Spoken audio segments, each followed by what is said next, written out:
Baik, selamat sore semuanya.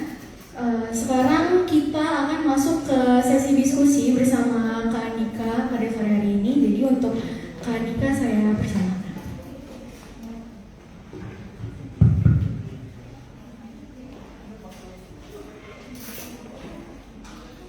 Baik, bismillahirrahmanirrahim. Assalamualaikum warahmatullahi wabarakatuh. Waalaikumsalam warahmatullahi wabarakatuh.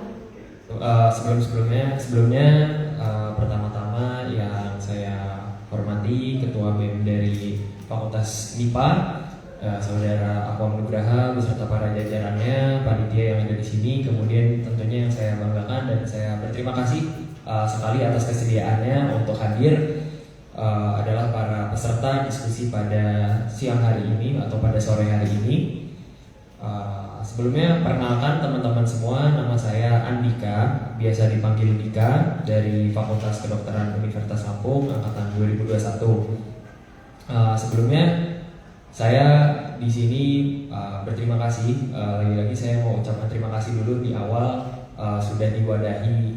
Dan sebelumnya saya ingin disclaimer dulu juga teman-teman di awal bahwasannya di sini bentuknya kita diskusi dan mungkin saya bawa materi, terus juga saya yang bawa PPT, bukan saya ingin niatnya untuk mengajari, cuman saya ingin niatnya untuk sedikit sharing dari ilmu yang sudah diajarkan kepada kami teman-teman dari kedokteran yang harapannya nanti bisa diskusi. Jadi harapannya bisa sama-sama belajar, mungkin bisa dapat input, insight juga dari teman-teman FMIPA terkait topik ini. Mungkin langsung aja. Topik kita pada hari ini itu tentang anemia pada wanita usia subur, seberapa parah sih? Next. Dari slide. Dari teman-teman di sini kira-kira pernah ada yang ngerasa kayak gini? Ini sebenarnya gejala-gejala umum teman-teman. Kita belum bahas anemia dulu deh. Tapi kelelahan, terus juga sakit pada dadanya, terus ngerasa pusing-pusing sakit kepala, terus jantung berdebar, kepala sakit, kulitnya pucat. Ada yang pernah ngerasa? Pernah ya? Next. Nah, kedua, mungkin aku mau nanya juga terkait ini. Sering teman-teman ngelakuin dari hal-hal yang ditulis di sini? Dietnya, asal pengen diet lah, pengen kurus gitu, pengen diet aja lah, ngurang-ngurangin makan, gak usah sarapan, gak usah makan siang, gak usah makan malam, terus suka lupa minum air putih, minum-minuman yang manis, terus itu tadi juga jarang makan, sama kalau habis makan minum teh. Siapa yang sering? Banyak ya. Sama aja sebenarnya, mau cowok mau cewek mau semua kalangan sebenarnya banyak teman-teman masih banyak kebiasaan ini, sama kurang asupan sayur, buah, daging, dan itu nanti akan kita bahas kenapa sih dan apa hubungannya sama yang mau kita bahas sekarang. Next. Nah, kalau teman-teman tadi banyak, ada beberapa yang ngalamin gejala kayak gitu, dan juga ada kita masih ngerasain beberapa kebiasaan yang tadi disebut, maka ada baiknya kita kenalan nih dengan yang namanya anemia. Next. Nah, mungkin teman-teman semua di sini juga udah sering dengar yang namanya anemia. Anemia mungkin udah familiar tuh sama penyakit berhubungan sama darah, dan juga dia lemes-lemes orangnya gitu kan. Nah, pada dasarnya anemia itu adalah penurunan jumlah sel darah merah yang sehat. Jadi bisa penurunan jumlah sel darah merahnya atau penurunan jumlah sel darah merah yang sehat.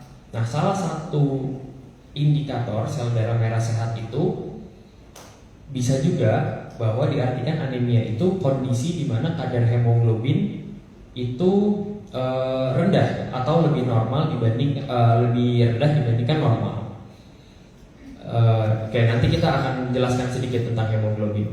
Dan juga anemia itu juga bisa diartikan ketika sel darah merahnya karena jumlahnya tidak cukup tadi, sel darah merah yang sehat menurun jumlahnya, maka tidak sampai untuk mencapai fungsi fisiologis tubuh. Jadi nggak sampai untuk menjalankan fungsi fisiologis tubuh yang seharusnya.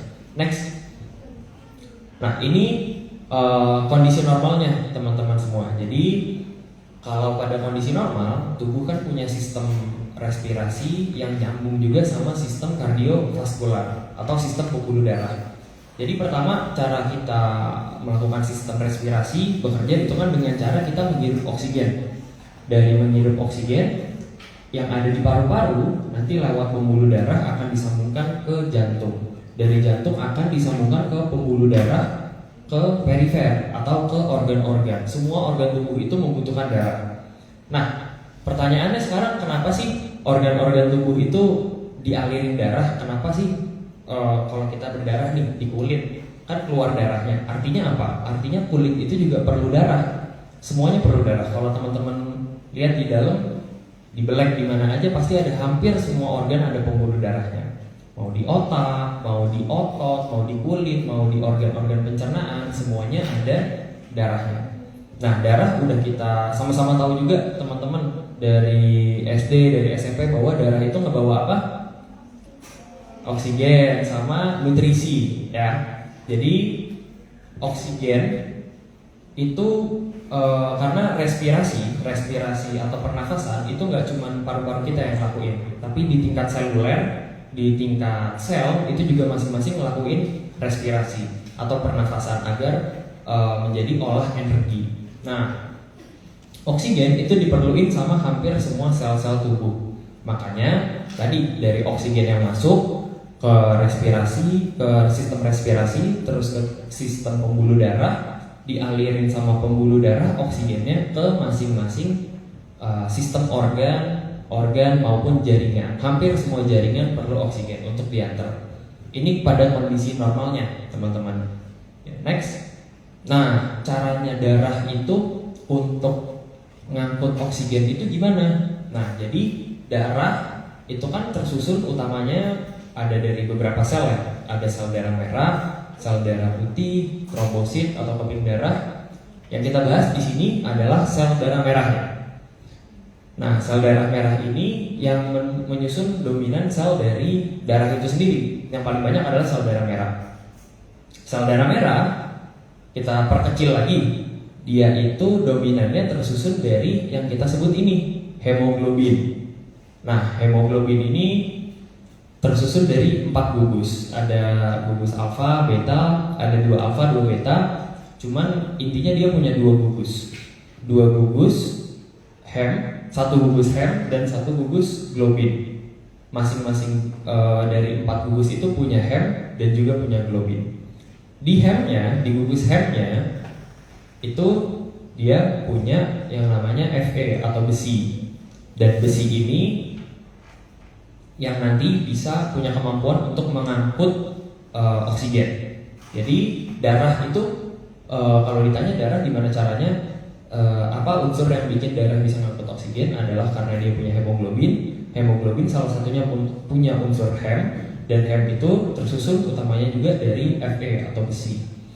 Dan ini besi ini yang jadi peran utamanya atau pemeran utamanya yang pada topik kita bahas di sore hari ini. Next. Nah, sekarang kita ada pertanyaan skenario nih. Tadi kan normalnya kayak gitu. Kita mau nganter mau nganter oksigen ke seluruh tubuh ya. Oksigen yang kita hirup mau kita antar ke seluruh tubuh. Caranya tadi kita udah sama-sama belajar nih, kalau pakai darah, dan darah punya hemoglobin, hemoglobin punya besi. Nah, apa jadinya kalau zat besi pada tubuh kita itu kurang? Kalau zat besi kita menurun, otomatis pembentukan hemoglobinnya juga akan menurun. Kalau nggak menurun, tidak optimal. Pokoknya hemoglobinnya berkurang. Kalau hemoglobinnya berkurang, karena tadi sel darah merah itu terbentuknya dari hemoglobin, utamanya sebagian besarnya. Tadinya kalau hemoglobinnya full, kalau Fe-nya banyak, kalau hemoglobinnya banyak, maka sel darah merahnya bentuknya kayak gini, bagus, lonjong, terus merah warnanya. Kalau di mikroskopis juga warnanya merah dan bentuknya masih besar, bagus. Nah, sementara kalau yang terjadi pada defisiensi anemia, defisiensi besi pada jadi kalau besinya berkurang, defisiensi besi, maka yang jadinya juga adalah besi sel darah merahnya warnanya jadi lebih pucat dan lebih mengecil. gitu. Nah kemudian karena sel darah merahnya juga jadi nggak optimal, besinya juga menurun, kan otomatis dia pengangkutan oksigennya jadi kurang, makanya delivery oksigen atau transport oksigen ke seluruh tubuh pun juga berkurang, makanya bisa menyebabkan gejala-gejala tadi yang di awal. Nah next, yang barusan kita bahas adalah dinamakan anemia defisiensi zat besi. Jadi anemia itu sebenarnya ada banyak teman-teman, ada anemia gizi, ada anemia sideroblastik, ada thalassemia, ada anemia penyakit kronis, ada anemia macam-macam. Cuman yang paling umum terjadi di seluruh dunia dan di semua kalangan adalah anemia defisiensi zat besi. Terutama kalau kita ngomongin di Indonesia yang mana masih negara berkembang, ini masih banyak banget terjadi anemia defisiensi zat besi. Anemia defisiensi zat besi itu pada dasarnya adalah anemia yang disebabkan karena kekurangan gizi, karena yang di slide tadi sebelumnya persis kayak gitu. Nah, data dari Kemenkes 2018 itu lebih dari 80% teman-teman wanita usia 15 sampai 24 tahun itu sebenarnya menderita anemia. Nah, anemia ini sebenarnya kondisi ya teman-teman, jadi nggak perlu takut gue anemia nggak ya, karena anemia ini sebenarnya bisa dibilang diagnosis suatu penyakit, cuman dia juga bisa merupakan kondisi. Jadi misalkan pada orang normal nih bayi, kalau dicek HB-nya, oke, dia bisa aja kondisinya anemia, tapi emang bukan penyakit, tapi memang kondisi pada bayi. Ataupun pada ibu hamil yang masih di ambang batas di bawah HB normal, nanti aku liatin, cuman dia udah disebut anemia, cuman karena dia statusnya memang lagi ibu hamil, kebutuhannya lagi banyak, dia nggak disebut anemia, tapi memang anemia. Nah itu tadi datanya, jadi ternyata masih banyak banget wanita di usia-usia muda, terutama 15-24 tahun itu terkena anemia. Next, gejalanya apa? Nah tadi teman-teman, anemia defisiensi besi, kita runtutin lagi nih, dari besinya berkurang, otomatis hemoglobinnya berkurang, hemoglobin berkurang, sel darah merahnya juga jadi nggak optimal, delivery atau pengantaran oksigen dari yang kita hirup ke organ-organ kita itu juga jadi kurang. Nah organ-organnya kan apa aja tuh tadi yang diatur? Ada otak, ada kulit, ada organ-organ pencernaan. Makanya apa? Rasanya jadi kelelahan, cepet banget lelah. Rasanya cepet banget lelah karena ya energi kita itu yang dipakai di otot, terutama yang kerasa ya untuk kita gerak pakai otot, itu energinya salah satunya dari oksigen. Bisa respirasi, menghasilkan energi untuk dari masing-masing sel otot itu dari oksigen juga. Terus ada sakit dada, pusing dan sakit kepala, ya karena salah satu di delivery oksigen itu adalah ke otak. Jadi kalau di mana otak dia nggak dapat supply cukup oksigen, maka dia bisa ngalamin pening-pening gitu lah. Terus juga terutama gejalanya adalah pucat, karena kalau misalkan secara mikroskopis saja tadi kelihatan kan ilustrasinya, kalau sel darah merah yang terkena anemia itu lebih pucat, lebih nggak merah dan lebih kecil. Maka kalau misalkan selnya banyak yang seperti itu, secara penampakan mata kelihatan tuh kulitnya jadi lebih pucat, bibirnya pucat. Biasanya diceknya dari bibir, bisa juga dari sklera, dari konjungtiva. Jadi kalau misalkan dicek di bagian matanya harusnya merah, di sini pembuluh matanya. Kalau pada orang anemia itu dia lebih pucat. Kemudian jadi sesak nafas dan juga daya imunnya lebih menurun. Next. Oke. Kok bisa? Tapi gimana caranya nih? Kan kalau kita udah tahu nih tadi kondisi normalnya. Terus kalau terjadi penurunan besi itu gimana? Nah tapi apa sih yang bisa nyebabin besi dalam tubuh kita itu menurun? Nah besi kalau secara logika nih, nanti ada 4 penyebab dari anemia defisiensi zat besi. 2 karena penurunan. Bisa karena penurunan apa? Karena penurunan asupan Fe atau besi, sama penurunan penyerapan zat besi. Jadi bisa nih, kita yang memang kurang masukan atau makan konsumsi besinya, bisa yang kurang asupan besinya. Ini penyebab paling umum dari anemia defisiensi zat besi. Dan juga terutama muncul pada bayi karena ASI pada ibu yang melahirkan itu masih kurang sebenarnya zat besinya. Kemudian juga sering terjadi pada vegetarian atau vegan. Jadi pada pola makan yang cuma makan sayur, nggak makan daging merah, nggak makan daging sama sekali, itu juga muncul. Ataupun sebenarnya pada diet-diet atau pada orang normal biasa yang makanan zat besinya kurang, itu bisa banget juga terjadi anemia defisiensi zat besi karena penurunan asupan Fe yang masuk ke tubuh. Nah, kedua, bisa jadi kita udah masuk nih zat besinya udah masuk ke tubuh, tapi ada yang salah di penyerapannya. Jadi udah masuk doang, tapi ya udah keluar aja gitu, jadi BAB. Nah, karena penyerapannya yang terganggu bisa.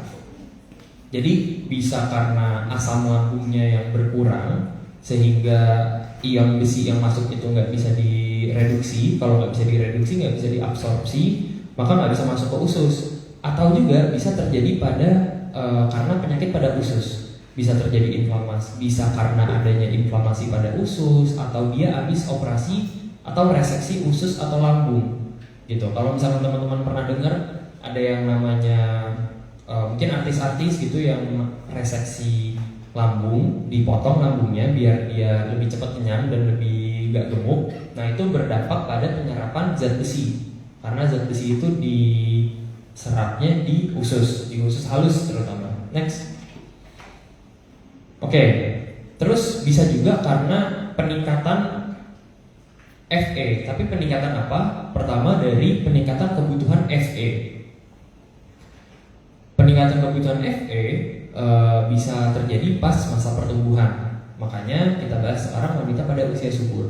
Karena wanita usia subur yang termasuk di pertumbuhan di sini sebenarnya dari anak-anak. Dari anak-anak sampai umur remaja itu masih termasuk ke usia pertumbuhan. Kenapa kebutuhan Fe-nya meningkat? Karena semakin kita bertumbuh, volume darah dalam tubuh kita itu bertambah. Kalau volume darahnya bertambah, otomatis dia butuh lebih banyak Fe untuk bikin hemoglobin, untuk bikin sel darah merah juga, untuk mengkompensasi penambahan volume darah itu.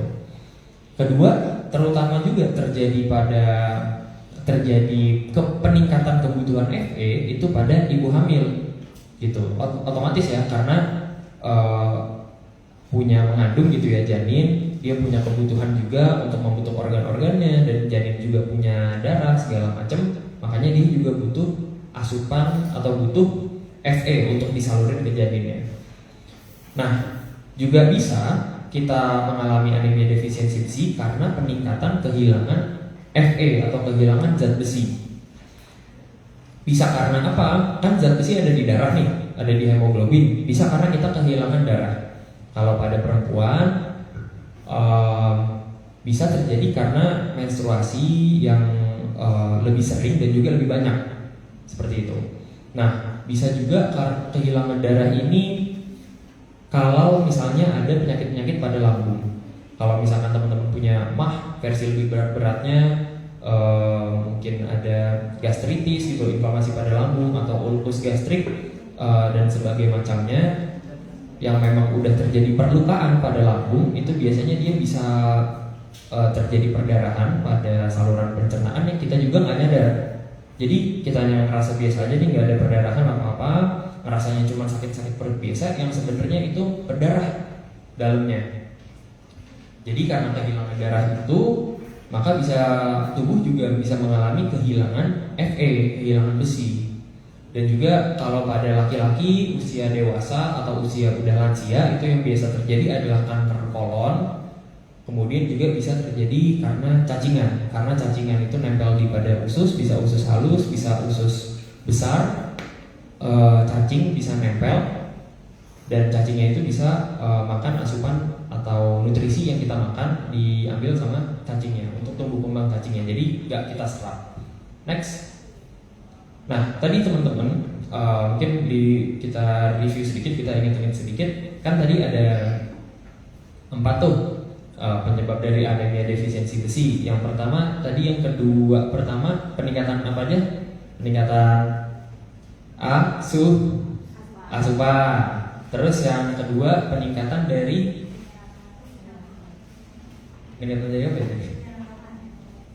Iya, penyerapan dari zat besi. Jadi peningkatan sama penyerapan zat besi. Kemudian yang kedua juga dari penurunan, sorry.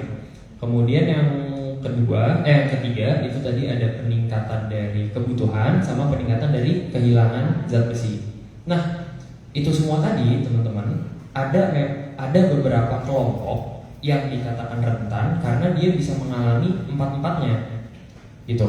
Jadi memang ada beberapa kelompok, salah satunya yang kita bahas di sini, yang memang kelompok teman-teman semua di sini masuk di kelompok itu adalah wanita usia subur. Kenapa? Karena kalau misalkan boleh di slide sebelumnya tadi, nah oke, dari sini, dari asupan FE, wanita usia subur masih rentan banget juga, apalagi di remaja-remaja yang tadi banyak kebiasaan diet, banyak kebiasaan pola makan kurang bagus, asupan FE-nya kurang. Kedua, penyerapan masih sama kayak tadi, misalnya apa? Masih minum teh, nanti aku jelasin ininya. Hubungannya masih minum teh, masih minum kopi, itu bikin beberapa hal yang bikin penyerapannya turun. Terus kebutuhannya meningkat. Kenapa? Karena masa wanita usia subur adalah masa pertumbuhan juga masuk wanita usia subur dari umur 15 tahun. Jadi remaja 15 tahun ke atas wanita udah dikatakan wanita usia subur juga. Makanya masuk juga ke masa pertumbuhan. Kehamilan juga masuk ke wanita usia subur. Kemudian kehilangan FE, menstruasi juga masuk ke wanita usia subur. Jadi penyebab dari anemia defisiensi besi itu empat-empatnya bisa terjadi pada wanita usia subur. Makanya dikatakan wanita usia subur ini sebagai kelompok yang rentan. Nah, WUS atau wanita usia subur ini kategorinya dari 15 sampai 49 tahun. Kemudian, nah ini tadi kenapa? Karena terutama masa pertumbuhan, terjadi menstruasi juga, terjadi kehamilan di situ, dan juga pengetahuan anemianya terbatas, cenderung. Nah, apalagi pada kelompok remaja perempuan itu tadi dietnya kurang baik, pola makannya kurang bergizi, dan juga cenderung makanan yang cepat saji. Oke, next. Nah, oke. Selanjutnya kita udah tahu nih, oke, anemia seperti itu, yang paling banyak itu anemia defisiensi zat besi. Anemia juga tadi itu kan penurunan HB ya, HB-nya jadi penurun gitu kan, anemia defisiensi zat besi. Nah, jadi salah satu caranya kita mendeteksi nih kita nih punya anemia atau enggak, itu sebenarnya banyak teman-teman caranya. Tapi salah satu yang utama adalah kita ngecek dari HB atau hemoglobin. Nah, ini ada beberapa ambang batasnya. Kalau untuk kelompok teman-teman di sini ya, perempuan yang tidak hamil ya, insya Allah tidak hamil. Di sini yang non anemia adalah 12 gram per desiliter.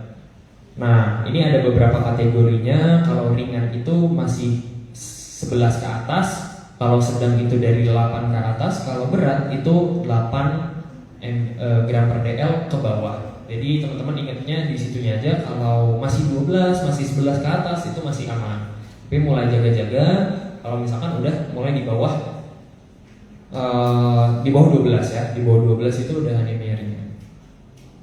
Oke. Nah, tapi sebenarnya bisa dideteksi kalau misalkan teman-teman ini dikatakan sebagai screening awal aja. Kalau misalkan teman-teman nanti curiga ada yang anemia di sini, oh kayaknya ada gejala anemia deh.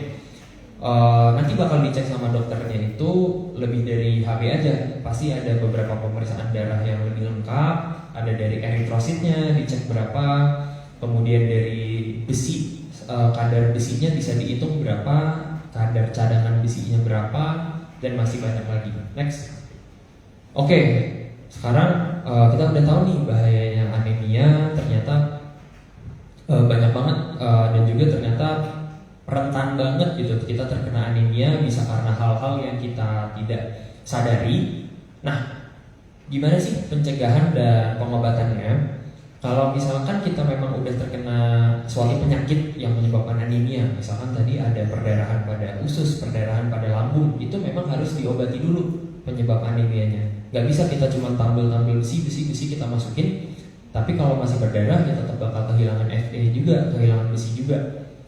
Makanya kalau misalkan ada penyakitnya dan sudah terdeteksi, itu harus kita obati dulu penyakit penyebabnya. Kemudian kalau terdeteksi anemia yang memang bukan karena penyakit tertentu, karena kurang asupan gitu misalnya, kita bisa kasih suplemen zat besi. Yang umum adalah sulfat ferros.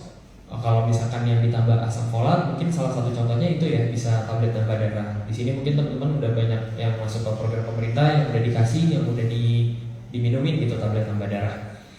Kemudian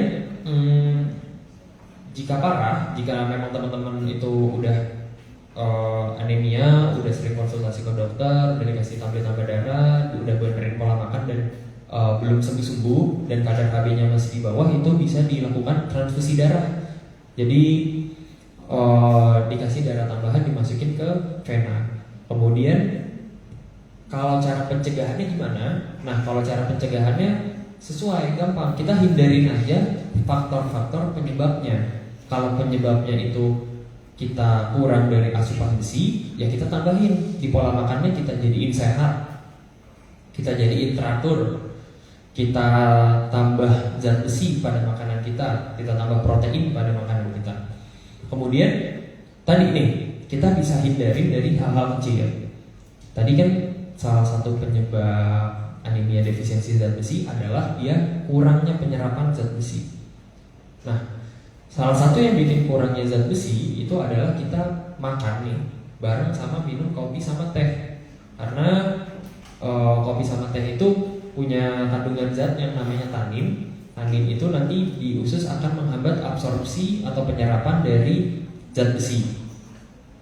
Jadi sebenarnya sayang aja kalau misalkan udah makan gitu, zat besinya udah bagus, tapi minum teh, minum kopi, penyerapannya jadi berkurang. Nah, itu yang mungkin teman-teman bisa hindarin atau mungkin bisa dikurangin dari segi frekuensi kopinya atau tehnya, atau juga bisa diminumnya nggak persis habis setelah makan gitu, jadi masih bisa terabsorpsi. Nah, tapi sebalik itu teman-teman bisa ngebantu penyerapan dari zat besi dengan apa? Dengan minuman atau makanan yang mengandung vitamin C. Jadi sebenarnya lebih bagus nih teman-teman makan, minumnya kalau nggak air putih, ya kalau mau minum yang berasa jus jeruk gitu. Jus jeruk yang banyak vitamin C-nya karena bisa membantu penyerapan dari zat besi. Oke, next. Nah, sedikit nih tentang zat besi. Kenapa? Karena karena udah jelas ya harus kita tambahin gitu pada pola makan kita. Zat besi itu tadi sebagai penyusun hemoglobin, sebagai gugus hemnya. Sumber-sumber dari zat besi itu apa aja?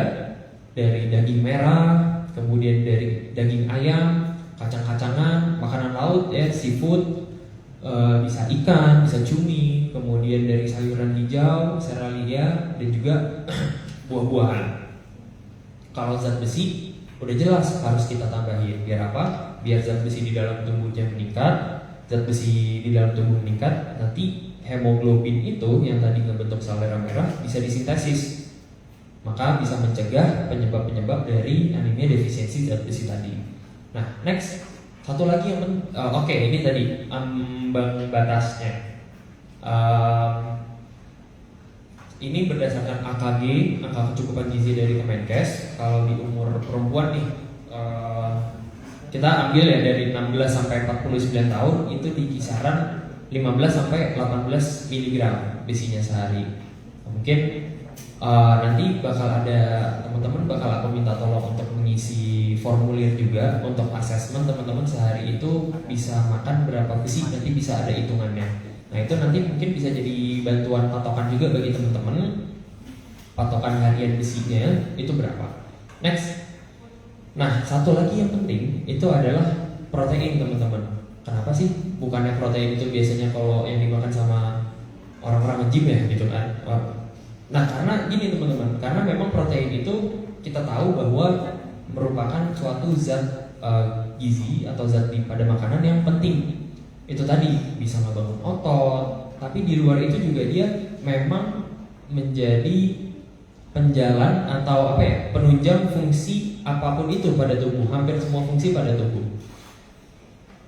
Misalkan ya memang protein yang kita makan dipecah, dicerna, disusun lagi sama tubuh untuk jadi otot, untuk jadi jaringan yang rusak dibenerin untuk jadi sel-sel darah, untuk jadi trombosit, untuk jadi apapun itu, untuk jadi faktor pembekuan, untuk jadi enzim, untuk jadi hormon. Jadi pada intinya menyusun hampir sebagian besar fungsi pada tubuh. Nah, kalau kita bahas pada topik anemia ini, protein ini nggak pentingnya gitu sama zat besi. Kenapa? Karena zat besi nih, ibaratnya kita makan, zat besi udah masuk di dalam tubuh kita. Zat besi itu bisa mecah atau bisa terserap nih di dalam sel usus kita. Karena apa? Karena ada protein. Tadinya kan dia cuma ngambang nih, misalkan di dalam lambung, nggak masuk ke dalam selnya, cuma ada di lumen atau cuma ada di dalam ruang lambung. Kalau nggak ada protein sebagai pintunya, itu dia nggak akan masuk, nggak akan terserap zat besinya. Kedua, itu tadi penyerapan. Kedua, zat besi kita nyerapnya di lambung, tapi butuh pembuatan hemoglobin itu adanya di sel sumsum tulang, ada di sel sumsum tulang. Nah, caranya dia berpindah pakai apa? Dari usus ke sumsum tulang. Dia lewat pakai protein. Protein juga ada protein yang mentransportasi dari zat besi. Terus kalau misalkan zat besi udah dipakai dari pembuatan hemoglobin, ternyata masih sisa, mau disimpan lagi sama tubuh. Pakai apa? Pakai protein juga. Ada protein yang berfungsi untuk penyimpanan dari zat besi. Makanya protein itu sangat berguna, dan kalau kurang protein sebenarnya bisa juga menyebabkan anemia defisiensi zat besi itu tadi. Karena protein yang udah masuk, dia kalau tidak diserap, tidak ditransportasi dan tidak disimpan, makanya bisa hilang-hilang juga si besinya. Nah, kalau sumber protein mungkin kita udah sama-sama tahu dari daging, dari seafood. Terus kalau dari protein nabatinya bisa dari telur, kacang, tahu, tempe.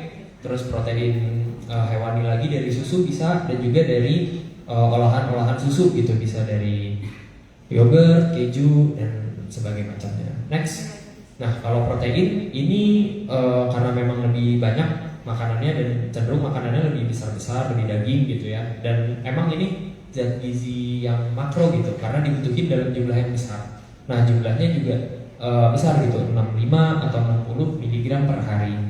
Itu agak salah kata-katanya. Ini harusnya protein. Next. Oke, ini beberapa daftar pustaka.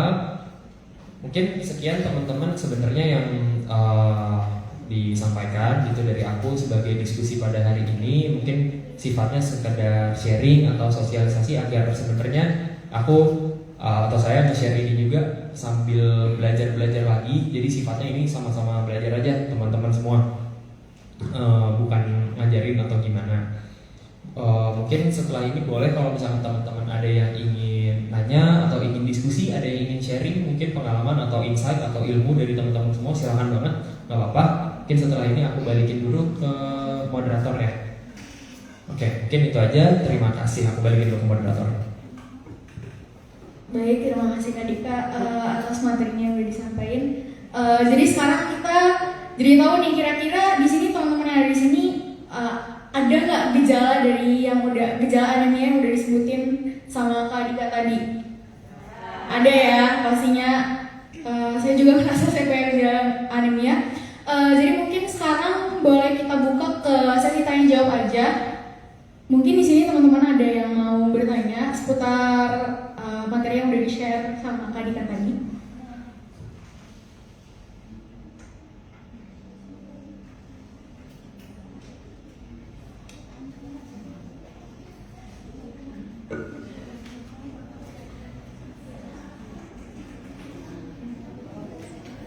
Atau mungkin ada mau sharing-sharing pengalaman, atau ada yang mau ditanyain kira-kira kalau gejalanya kayak gini apa tuh? Boleh. Ya, terima kasih atas kesempatannya. Sebelumnya perkenalkan, saya Safna Aulia Prianto. Saya beberapa waktu lalu itu siklus dari menstruasinya itu kurang baik, dan ternyata setelah dicek saya punya anemia. Jadi beberapa kali untuk mencegah itu, selain pola makan dan pola hidup, saya sudah berusaha untuk konsumsi penambah darah dengan dosis yang cukup tinggi. Nah, dari konsumsi obat penambah darah tersebut, saya malah merasa kalau siklus menstruasi saya itu jauh lebih parah dan tidak membantu pencegahan dari anemia saya itu. Jadi pertanyaan saya, adakah resiko lain yang bisa muncul dari konsumsi obat tersebut, terutama yang bisa berpengaruh pada kesehatan reproduksi perempuan? Gitu. Terima kasih.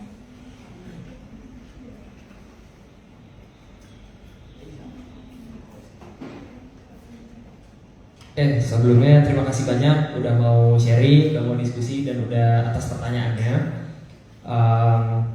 Mungkin cuman bisa membahas sedikit gitu, karena untuk ranah dari topik tersebut ya, untuk anemianya juga dan juga untuk kesehatan reproduksi masih jauh, dan takutnya kalau aku jawab nanti jatuhnya berdasarkan pendapat, dan yang harusnya kan topiknya lebih tepat di-tackle sama dokter ya gitu. Jadi memang sifatnya diskusi dan berdasarkan pendapat gitu ya, berdasarkan pendapat dan berdasarkan ilmu-ilmu yang udah di-share dari dosen-dosen gitu mungkin.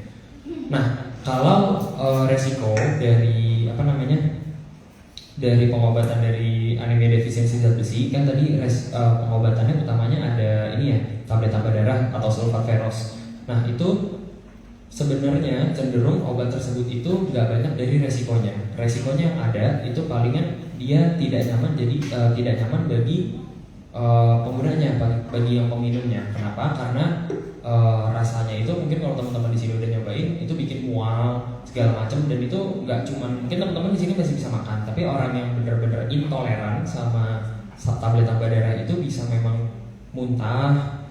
Bisa memang nggak bisa nelen, muntah, dimuntahin, dan jadinya nggak bisa pakai tablet tambah darah. Kalau memang pada kasus-kasus seperti itu memang intoleran sama tablet tambah darahnya, itu bisa dikasih alternatif lain, itu bisa dikasih tablet darahnya, FE-nya itu dikasih lewat pembuluh darah, lewat intravena gitu. Jadi itu sebagai sedikit alternatif. Nah, cuman kalau tadi membahas ke resiko ke arah kesehatan reproduksinya, ternyata siklusnya makin parah, itu mungkin banyak banget faktornya. Dan kalau misalkan ingin mengetahui lebih lanjutnya, pastinya sang dokter ini nanti harus memeriksa dulu, harus diperiksa dulu dari siklus sebelumnya itu seperti apa, dan juga ada faktor-faktor lain atau enggak yang bisa mungkin mempengaruhi. Karena bisa jadi dari tablet tambah darahnya, tapi bisa jadi juga selama pengobatan itu apakah ada yang berubah gitu polanya, mungkin dari pola makannya, pola tidur, pola istirahat, pola stres, semuanya itu berpengaruh banget juga, nggak cuma dari tablet tambah darahnya. Nah, tapi kalau untuk tablet darahnya sendiri, mungkin kalau dari kalau dari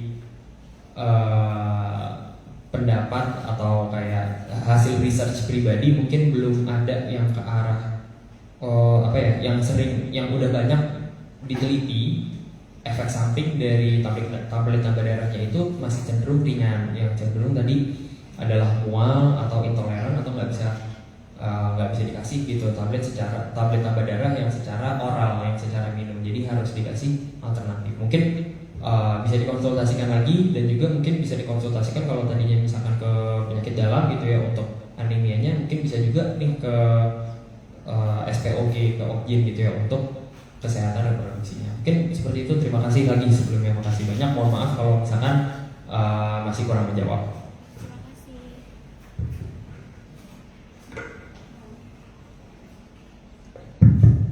Baik, ada yang mau bertanya lagi atau sharing-sharing pengalaman seputar anemia, atau ada yang mau ditanyain sama Kak Dikanya? Izin memperkenalkan diri, nama saya Sodi Febrianti. Di sini izin bertanya, sebenarnya mengenai suplemen tambah darah juga. Seperti yang kita tahu kayak belakangan ini kan ada yang viral tuh kalau misalnya suplemen tambah darah itu dapat mengkonsumsi suplemen tambah darah sedini mungkin itu dapat membantu proses melahirkan atau kurang lebih seperti itu. Nah, apakah statement tersebut benar? Dan kalau benar itu kita baiknya kapan mengkonsumsi tablet tambah darah? Apakah sebelum haid atau di periode haid tersebut, atau kayak rutin gitu, secara rutin seminggu 3 kali atau sehari sekali gitu. Terima kasih. Oke, baik, terima kasih banyak atas pertanyaannya, udah mau sharing, udah mau diskusi.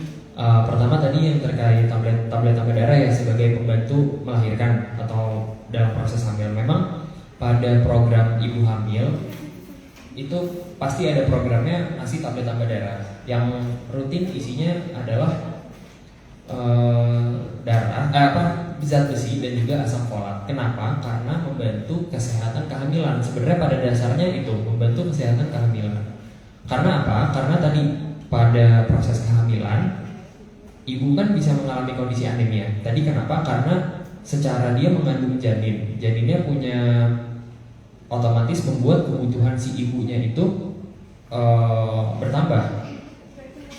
Darah dari ibunya itu ke janinnya untuk memenuhi kebutuhan hidup janinnya, tumbuh kembang janinnya, volume dari janinnya bertambah dan juga biasanya memang tubuh dari sang ibu itu juga bertambah volumenya, otomatis volumenya juga bertambah, makanya butuh tambahan volume darah, makanya biasanya ada di kondisi anemia, makanya untuk kompensasinya atau untuk pencegahannya biasanya harus minum tablet tambah darah biar bisa tetap ngikutin, kita harus ningkatin HB-nya biar ngikutin sesuai sama kadar darahnya. Nah, kenapa bisa dibilang membantu kehamilan atau membantu kelahiran? Karena kalau terjadi anemia pada ibu hamil atau terjadi sebenarnya banyak ya terjadi kesalahan pada ibu hamil gitu ya, bisa terjadi anemia atau kurang asam folat segala macam, itu efeknya bisa fatal dan efeknya bisa jangka panjang ke kondisi janin dan anaknya nanti ketika udah lahir gitu. Jadi bisa terjadi masalah pertumbuhan atau perkembangan pada anaknya, kemudian juga bisa bisa terjadi kecacatan juga pada anaknya kalau misalkan kurang asupan zat besi dan asam folat, dan juga kalau misalkan pada proses kelahirannya, proses persalinannya itu juga bisa membantu kalau misalkan kita udah mengecek atau mencegah kondisi dari anemia itu. Kenapa? Karena biasanya kan pada ibu hamil yang melahirkan itu kan terjadi perdarahan. Nah, kalau udah perdarahan, apalagi kalau perdarahannya udah banyak terjadi penyulit gitu, perdarahannya banyak, ditambah juga dengan kondisi anemia, maka gampang banget ibu hamil itu untuk jadi kritis kondisinya, untuk jadi nggak sadar dan untuk terjadi faktor-faktor risiko lainnya yang tidak diharapkan seperti itu. Jadi secara umum memang tadi tablet tambah darah untuk ibu hamil penting karena kondisi volume darah yang bertambah, kebutuhannya bertambah karena ada janin dan juga kondisi dari tubuh itu bertambah, kondisi kebutuhan dari tubuh itu bertambah, dan juga untuk membantu persalinan untuk mencegah tadi penyakit-penyakit baik itu dari janinnya atau anaknya dan juga dari ibunya, mencegah dua-duanya dengan kita mencukupi kadar zat besi itu, kadar hemoglobin itu. Nah, kalau untuk frekuensi dan dosisnya itu mungkin bisa dikonsultasikan gitu ya dengan dokternya. Kalau misalkan kondisi yang sekarang bisa dikonsultasikan gitu dengan dokter terkait misalkan ada kondisi anemia ataupun nanti bisa pas hamil gitu ya, itu dikonsultasikan juga dengan dokter terkait kondisi kehamilannya, karena biasanya beda-beda sesuai dari orangnya, sesuai dari kadar hemoglobinnya berapa, sesuai dari kebutuhannya, dosis dari tablet tambah darahnya itu pun juga beda-beda, dan durasi perlu tablet tambah darahnya juga beda-beda. Jadi mungkin segitu dulu yang bisa aku jawab. Sedikit disclaimer lagi juga aku ingetin lagi, boleh teman-teman dari apa yang udah aku sampaikan di sini, udah kita diskusi, itu boleh di research lagi mandiri dari teman-teman, jadi bisa di cross check lagi datanya, karena itu tadi teman-teman, jadi sifatnya kita diskusi, sharing, dan juga saling sama-sama belajar gitu. Jadi mungkin habis ini aku juga belajar lagi sambil teman-teman juga cross check lagi juga terkait tadi tablet tambah darah dan juga hal-hal lainnya yang ada di diskusinya. Mungkin itu. Terima kasih. Baik, selanjutnya masih ada yang mau bertanya mengenai diskusi kita sore ini?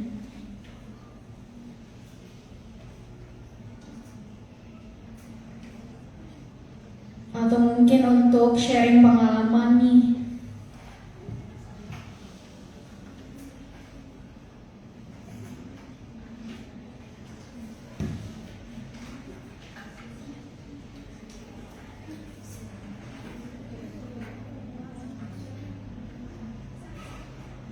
Oke, baik.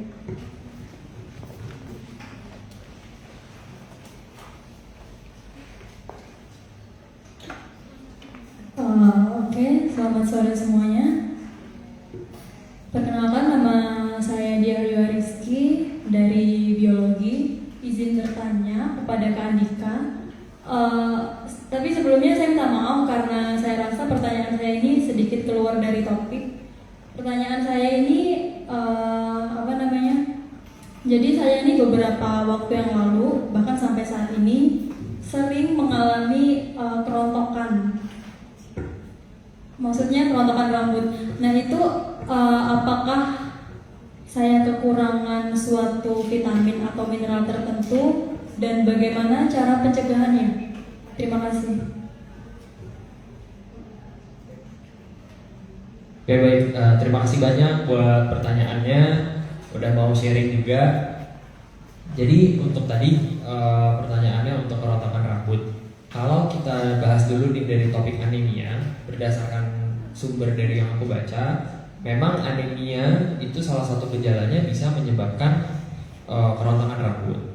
Nah, cuman kalau memang kita bahas di dunia kedokteran itu nggak ada yang langsung gejalanya ini, sakitnya fix langsung ini gitu. Jadi pasti kalau kita mau mengetahui kondisi pasti dalam tubuh kita yang terjadi, kita sakit atau enggak dan sakitnya itu apa, pasti harus banyak info yang kita dapatkan gitu. Dari mulai dokter itu pasti ngewawancara pasiennya, kira-kira riwayatnya apa, pernah kayak gini, atau ada faktor-faktor apa yang mungkin mengarahkan ke penyakit tertentu. Kemudian juga dicek juga nih, kan nanti ini habis ini ada ngecek pemeriksaan darah. Nah, pemeriksaan darah itu nanti salah satunya ada hemoglobin. Jadi salah satunya mungkin kita udah bisa nilai nih, kita ada tanda-tanda anemia nggak sih? Udah bisa menilai dari situ. Kalau misalkan tadi kita balikin lagi ke rambut rontok, itu mungkin faktornya ada banyak banget. Kalau misalkan anemia itu sendiri, yang bikin rambut rontok itu sebenarnya banyak. Salah satunya kan tadi dia asupan oksigen. Asupan oksigennya dialirkan ke seluruh tubuh termasuk ke kulit. Yang mengalirkan atau yang menumbuhkan kulit rambut itu adalah kulit kepala. Nah, kulit kepala itu ditumbuhin dari rambut di kulit kepala itu kan ditumbuhin dari folikel-folikel. Nah, folikel-folikelnya itu pun juga dialirin sama pembuluh darah, dialirin sama darah gitu. Jadi darah yang ke situ otomatis juga kalau misalkan anemia, transportasi oksigennya menurun, maka transportasi oksigen termasuk ke folikel-folikel rambutnya bisa jadi berkurang juga gitu. Jadi kondisinya bisa banyak. Bisa nggak kalau nggak anemia tapi rontok rambutnya? Ya bisa banget juga gitu kan. Kalau pada cewek banyak banget faktor hormonalnya gitu, banyak banget faktor yang berkaitan tentang hormon. Kalau pada cowok juga berkaitan sama hormon, berkaitan sama genetik, berkaitan sama tingkat stres, berkaitan sama pola makan, bagus atau enggak. Jadi memang banyak banget faktor penyebabnya, itu bisa apa saja.